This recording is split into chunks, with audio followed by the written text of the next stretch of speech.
আসসালামু আলাইকুম। আজকে তৈরি করব একটি স্ন্যাক্স, ক্রোসেন্ট আর এগের কম্বিনেশন, একটি মজার রেসিপি। আমি একটি লাল আর সবুজ ক্যাপসিকাম নিয়ে কেটে নিয়েছি। তারপর প্যানে দিয়ে দিচ্ছি বাটার। এরপর ক্যাপসিকামটা একটু সতে করে নেব সল্ট দিয়ে।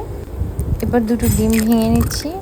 ডিমটাতে আমি একটু ব্ল্যাক পেপার, গোলমরিচের গুঁড়ো আর একটু লবণ দিয়ে ভালো করে মিক্স করে নেব। একটু সামান্য মিল্ক দিব। এখন সতে করে রাখা ক্যাপসিকামের ভিতরে আমি দিয়ে দিচ্ছি ডিমটা সুন্দর করে ভেজে নিচ্ছি।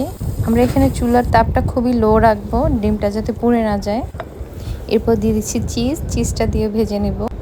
আমি একটি সস তৈরি করছি, মেয়োনিজ আর চিলি সস, দুটো মিক্স করে নিব। এরপর আমি ক্রোসেন্ট, আপনারা এখানে ব্রেড বা বানিশ মাঝখানেও দিয়ে নিতে পারবেন এটা। তো আমি সসটা দিয়ে নিচ্ছি। এখন ভেজে রাখা একটা ডিমটাকে দিয়ে দিচ্ছি। ইটস সো ডিলিশিয়াস, খুবই মজার এটা।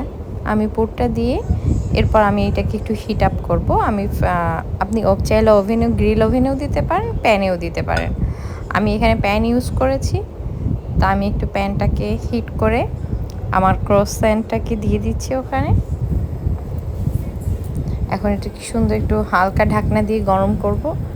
গরম করে নিলে জিনিসটা মানে চিজটা আরও মেল্ট হবে, মানে গলে যাবে, খেতে ভীষণ ভালো লাগবে। এরপর প্যান থেকে তুলে নিচ্ছি, তুলে নিয়ে এবং সার্ভিংয়ের পালা। আমার বাচ্চারা তো ভীষণ পছন্দ করেছে। আপনি এটা বাচ্চাদের স্কুলে টিফিনে, বিকালের স্ন্যাক্স বা সকালের ব্রেকফাস্টে আপনি দিতে পারেন। রেসিপিটি ভালো লাগলে সবাই আমাকে লাইক, ফলো, কমেন্টস করবেন, সাবস্ক্রাইব করবেন প্লিজ। সবাই আমার পাশে থাকার জন্য অসংখ্য ধন্যবাদ। আবার দেখা হবে নতুন কোনো রেসিপি।